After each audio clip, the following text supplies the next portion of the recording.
السلام علیکم ورحمۃ اللہ وبرکاتہ۔ پیارے ناظرین، آج میں جو واقعہ آپ کے سامنے لے کر حاضر ہوا ہوں وہ واقعہ ہے بیوی کا عاشق۔ کسی جگہ ایک بوڑھی مگر سمجھدار اور دانا عورت رہتی تھی جس کا خاوند اس سے بہت ہی پیار کرتا تھا۔ دونوں میں محبت اس قدر شدید تھی کہ اس کا خاوند اس کے لیے محبت بھری شاعری کرتا اور اس کے لیے شعر کہتا تھا۔ عمر جتنی زیادہ ہو رہی تھی، باہمی محبت اور خوشی اتنی ہی زیادہ بڑھ رہی تھی۔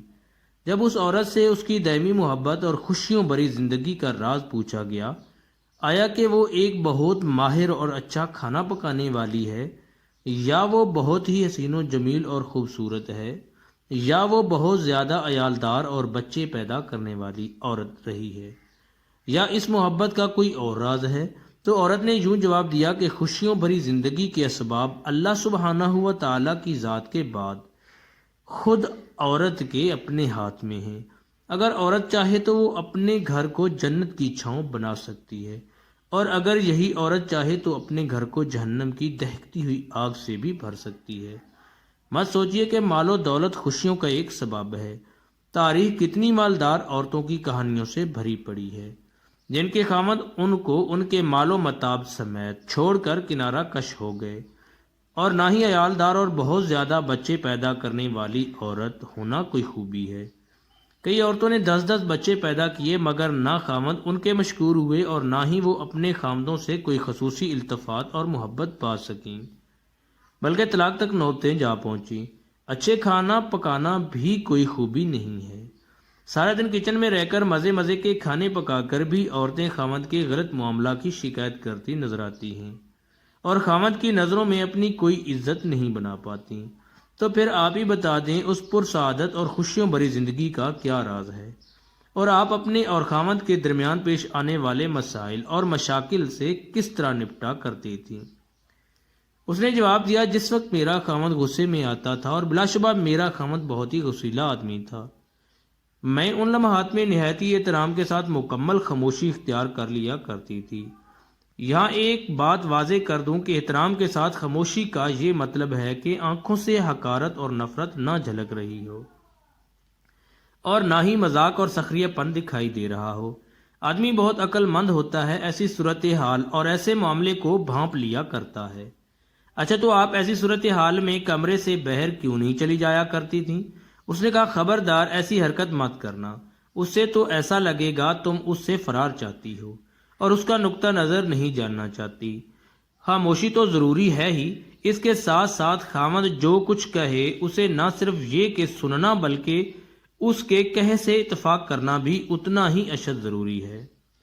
میرا خاوند جب اپنی باتیں پوری کر لیتا تو میں کمرے سے باہر چلی جایا کرتی تھی، کیونکہ اس ساری چیخو پکار اور شور و شرابے والی گفتگو کے بعد میں سمجھتی تھی کہ اسے آرام کی ضرورت ہوتی تھی۔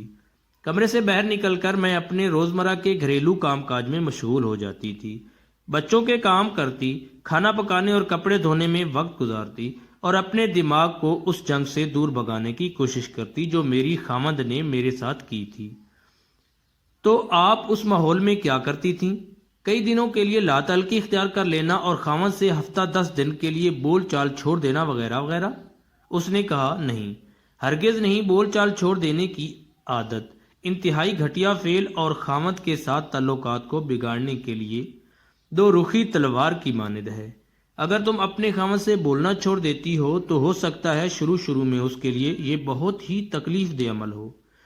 شروع میں وہ تم سے بولنا چاہے اور بولنے کی کوشش بھی کرے گا، لیکن جس طرح دن گزرتے جائیں گے وہ اس کا عادی ہوتا چلا جائے گا۔ تم 1 ہفتہ کے لیے بولنا چھوڑو گی تو اس میں تم سے 2 ہفتوں تک نہ بولنے کی استعداد آ جائے گی، اور ہو سکتا ہے کہ تمہارے بغیر بھی رہنا سیکھ لے۔ خاوند کو ایسی عزت اور ایسی عادت ڈال دو کہ تمہارے بغیر اپنا دم بھی گھٹتا ہوا محسوس کرے، گویا تم اس کے لیے آکسیجن کی مانند ہو اور تم وہ پانی ہو جس کو پی کر وہ زندہ رہ رہا ہو۔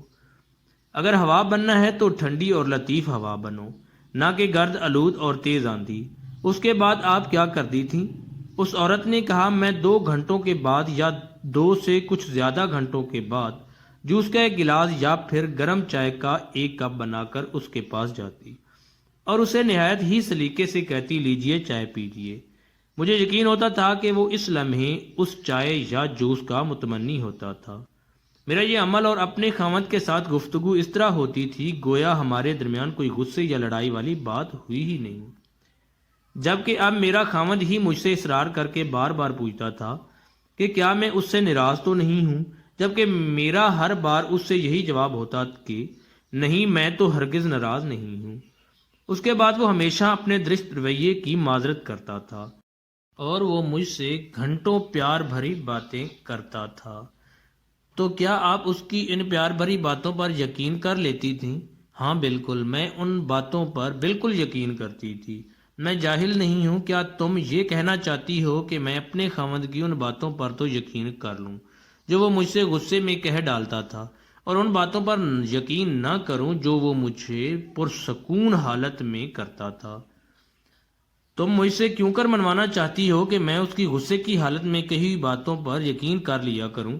تو پھر آپ کی عزت اور عزت نفس کہاں گئی؟ کاہے کی عزت اور کون سی عزت نفس؟ کیا عزت اسی کا نام ہے؟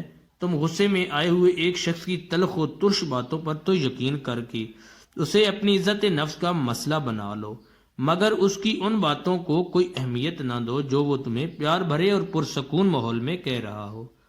میں فوراً ہی ان کی غصے کی حالت میں دی ہوئی گالیوں اور تلخ و ترش باتوں کو بلا کر ان کی محبت بھری اور مفید باتوں کو غور سے سنتی تھی۔ جی ہاں، خوشگوار اور محبت بھری زندگی کا راز عورت کی عقل کے اندر موجود تو ہے، مگر یہ راز اس کی زبان سے بھی ضروری ہے۔ السلام علیکم ورحمۃ اللہ وبرکاتہ۔ اس واقعہ کو دوسروں کے ساتھ بھی شیئر کریں۔